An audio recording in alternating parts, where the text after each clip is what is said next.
안녕하세요. 가치환입니다. 3월 10일 화요일 국내 시장이 마감되었습니다. 자, 오늘은 코스피 코스닥에 모두 좋은 흐름이 있었습니다. 다시 한번 코스피가 5,500포인트를 돌파했고요. 오늘만 무려 5.3% 급등이 났습니다. 하지만 조금은 아쉬운 것은 지난주에도 반등이 나왔을 때 21선을 돌파하지 못했었거든요. 이틀 연속으로 21선 근처에서 마무리되었습니다. 그런데 오늘도 종가상으로 보면 21선 턱 밑에서 마무리되었습니다. 그래서 다시 한번 저항이 생길지 한번 살펴봐야 될 것 같고요. 그리고 코스닥도 오늘 3.2%의 빨간불이 들어왔고, 그래도 코스닥은 21선을 돌파했습니다. 그리고 시총 상위 종들을 보면 오늘도 반도체 관련주의 흐름이 정말 좋았었고요. 그리고 자동차하고 원전 관련주의 흐름도 좋았습니다. 아울러 코스닥을 보면 코스닥도 전반적으로 빨간불이 많이 보이는 것 같고요. 그렇지만 뭐 코스피처럼 그렇게 폭발적으로 상승이 나온 종목은 없었던 것 같습니다. 그리고 코스피 수급을 보면 오늘은 모처럼 외국인의 1조 원 이상의 많은 순매수가 들어왔고요. 기관도 다시 한번 1조 원 이상의 순매수가 들어왔습니다. 역시 기관의 중심에는 금융 투자가 있고요. 그리고 반대로 코스닥은 외국인의 3일 연속으로 순매도가 이어지고 있습니다. 그래도 기관만큼은 꾸준히 순매수가 들어오고 있습니다. 그리고 삼성전자, 오늘 모처럼 기관과 외국인의 양매수가 들어왔고요. 외국인은 지난 2월 12일 이후로 거의 한 달 만에 처음으로 순매수가 찍혔습니다. 그리고 하이닉스도 마찬가지입니다. 오늘 모처럼 기관과 외국인의 양매수가 있었고요. 지난 2월 24일 이후로 동시에 많은 순매수가 들어온 것은 처음입니다. 그리고 두산에너빌리티, 오늘은 원전 관련주의 흐름도 좋았었고 반도체와 마찬가지로 기관과 외국인의 양매수가 들어왔습니다. 그리고 또 신고가를 경신했던 우리기술, 오늘은 외국인의 많은 순매수가 들어왔습니다. 그럼 이어서 주체별 매매 동향에 대해서 살펴보도록 하겠습니다. 3월 10일 외국인이 가장 많이 매수한 종목은 삼성전자, SK하이닉스, 두산에너빌리티, 우리기술, 하나에어로스페이스. 외국인은 전반적으로 반도체하고 원전 관련주를 매수했고요. 그리고 기관도 SK하이닉스, 삼성전자, 두산에너빌리티, 큐리언트, 성호전자 이렇게 순서대로 매수했습니다. 이어서 해외 증시를 보겠습니다. 자, 다행히도 전날에 미국 증시에 반등이 있었고요. 또 유가도 크게 급락을 했습니다. 그래서 오늘 국내 증시도 굉장히 좋은 흐름이 있었고요. 나스닥은 보시는 것처럼 1.4%의 빨간불이 들어왔습니다. 물론 시가는 좋지 못했었거든요. 그래서 저가 대비 종가까지 비교해서 보면 한 3% 정도? 3% 가까이 올라왔다고 할 수가 있고요. S&P 500도 비슷한 흐름이었습니다. 장중에는 뭐 마이너스 1.5%까지도 내려왔었죠. 그리고 종가는 0.8%였습니다. 또 다우지수도 비슷했고요. 그리고 반도체가 무려 4%의 급등이 났습니다. 이것도 마찬가지로 저점에서 비교하면 6%의 반등이 나왔다고 볼 수 있습니다. 그래서 오늘 반도체 관련주 중심으로 시장이 굉장히 좋았었고요. 그럼 추가적으로 아시아 증시를 보겠습니다. 일본도 2.2%의 좋은 흐름이 나오고 있고 대만도 1.4%의 빨간불이 들어오고 있습니다. 그리고 중국 증시는 소폭의 빨간불이 들어오고 있습니다. 이렇게 아시아권의 시장 흐름을 비교해서 보니까 오늘만큼은 코스피 코스닥의 흐름이 훨씬 더 좋은 것 같습니다. 자, 우선은 시장의 상승이 나왔던 배경이 몇 가지가 있는데요. 그거는 단연코 첫 번째로 국제 유가가 크게 급락을 했기 때문에 오늘 전체적으로 아시아권의 시장 흐름이 모두 좋다고 볼 수 있습니다. 그런데 유가가 크게 급락이 났던 결정적인 이유가 첫 번째는 G7에서 비축유 방출 가능성을 제기했고 그런 기사가 나오고 나서 아직까지는 실제로 방출되지 않았습니다. 지금은 가능성만으로도 유가에 급락이 났습니다. 그래서 이게 첫 번째 이유가 될 수가 있고요. 또 두 번째는 트럼프의 입이에요. 우리가 전쟁이 장기화되면 어떡할까? 거기에 대한 우려감을 많이 갖고 있습니다.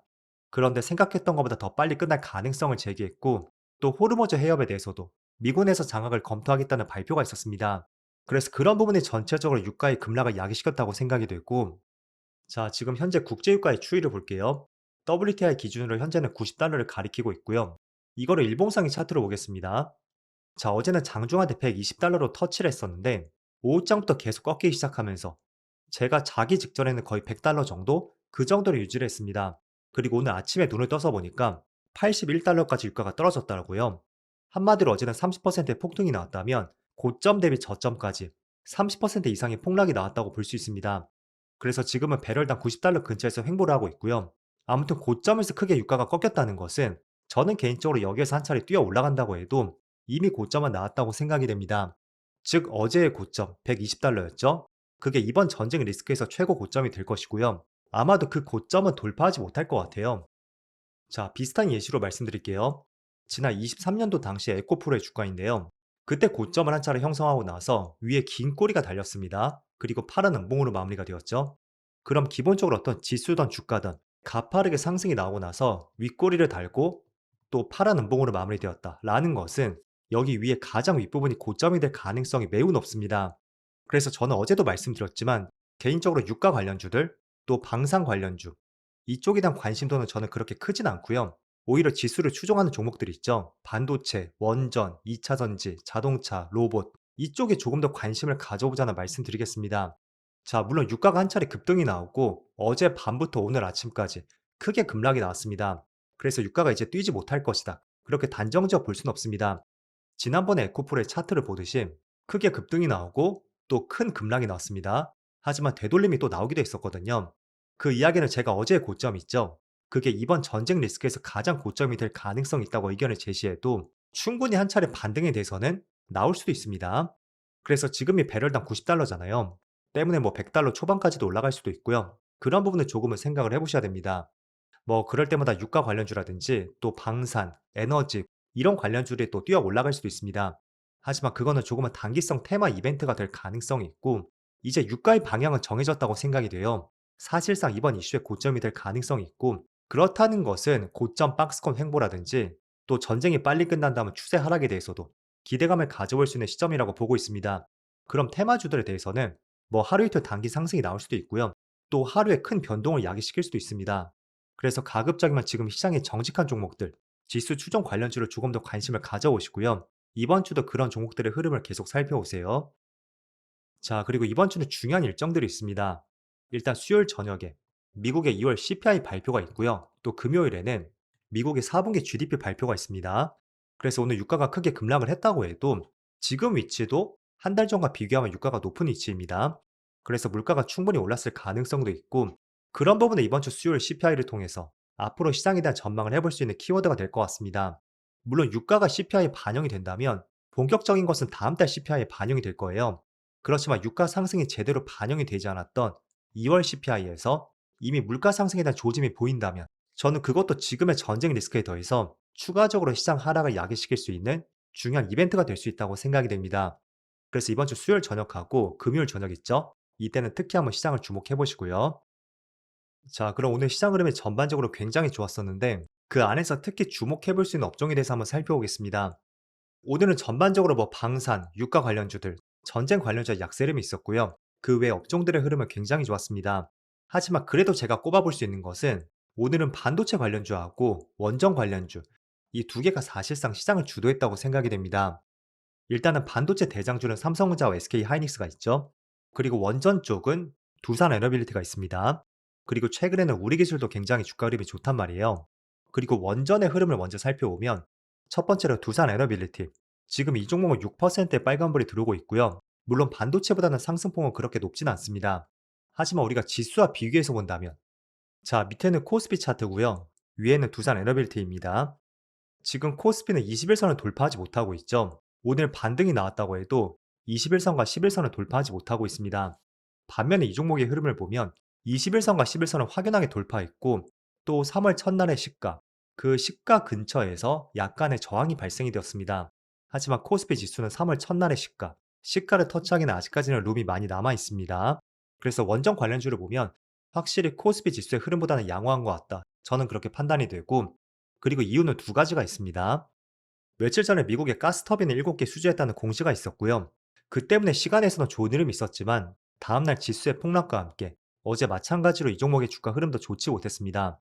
하지만 오늘은 시장이 조금은 맑아지면서 이틀 전에 나왔던 기사에 대해서 다시 한번 시장이 주목을 하고 있다는 생각이 들고 그리고 두 번째는 본격적으로 원전 해체 시장에 대해서도 기대감을 가져볼 수 있는 이슈가 있습니다.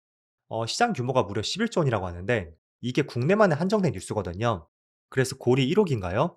지금 오래된 원전을 해체할 예정이고 어떤 기업을 선정할지 입찰서 제출 마감일이 다음 주 화요일로 알려져 있습니다.